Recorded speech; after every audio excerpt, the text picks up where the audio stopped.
ብሩክ ስለወደፊት ስታወራ አብዛኛውን ጊዜ I will ነው የምትለው አይደለ? ግን እሱ ስህተት ነው። ሶ በሶስት ወይ እንዴት ልንተስተካክለው እናያለን። ኦኬ ሶ እዚህ ጋር ያሉት አሉ አይደለ? ምን ይላል? about to አለ going to አለ ከዛ will አለ። ሶ ሶስቱም የሚያወሩት ስለወደፊት ነው።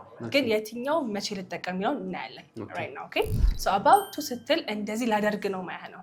that means አሁን ሊሆን የሚችል ነገር ማለት ነው። ለምሳሌ አሁን እኔ ላስተምርህ ነው አይደለ? so I am about to teach you እልሃለሁ። አንተ you're about to learn of course ለአንተ I'm about to learn ትላለህ። እኔ ግን I'm about to teach you እልሃለሁ ማለት ነው። so እንደዚህ ዳረግ ነው ስል ማንን ተጠቀመው?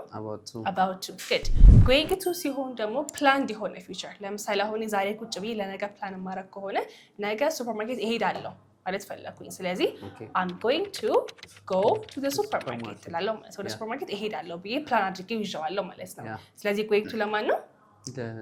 planned ለሆነ future ግን about to ደግሞ ለnear future immediate future ማለት ነው። will ጋር ስንመጣ ወይ ደግሞ ብዙዎቹ የምትጠቀሙት ደግሞ will ነው አይደለ? so when should you use will ሶስት ቦታዎች አሉ።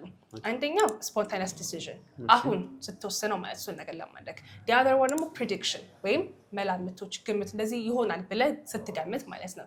the third one ደግሞ promise ስትገባ ለምሳሌ አንዳንድ ኤግዛምፕል ልስጥ spontaneous decision ላይ ለምሳሌ ደውለህልኝ መልሼ ደውልልሃለሁ ብዬ I made a decision right now አይደለ? so ምን ልሃለሁ?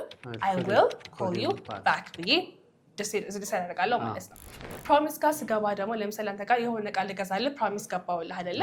ለምሳሌ ጫማ እገዛልሃለሁ አልኩ። so ምን ልሃለሁ? I will buy you shoes እልሃለሁ ማለት ነው። the last one ደግሞ ምንድነው? prediction ለምሳሌ ዛሬ ዘንባል ብዬ predict አደረኩኝ። በምን ወይ አወራለሁ ማለት ነው? it will rain today ብያወራለሁ ማለት ነው። so ሶስቱን ማወቅ አለብህ። when should I use when which one የሚለው ነገር በደንብ ማወቅ አለብህ ማለት ነው። እሺ እስካሁን በአማርኛ ለምሳሌ ልደውልሽ ነበረ ስትል እንዴት ነው የምትለኝ? ልደውልሽ ነበረ። ስለዚህ ቆይ አንተ አትመልስልኝ ማለት መልስልኛለህ። እናንተ ግን ኮሜንት ላይ ልደውልሽ ነበረ ስትል how do you say that in English? put that in the comment section. Bye.